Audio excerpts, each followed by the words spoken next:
ஒன்ன வேணாம், நீங்களே பார்த்துக்கலாம். எப்படி அப்படின்னா, முதல்ல உங்க லக்னத்தை பார்த்துக்கோங்க.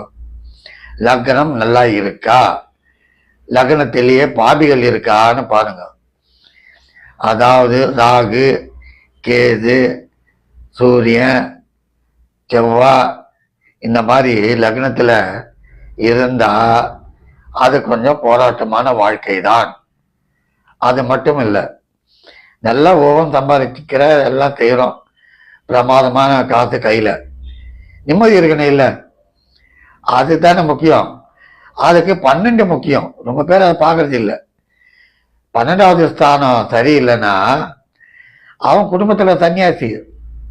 காலங்கத்தால போவான், ராத்திரி வருவான், டைனிங் டேபிள்ல சாப்பாடு இருக்கு, ஏதோ போட்டு சாப்பிடுவான், பதும் தூங்குவான்.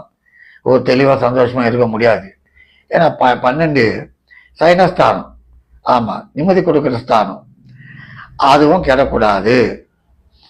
சரி, இதுக்கு என்னதான் விமர்சனம் அப்படின்னு பார்த்தா,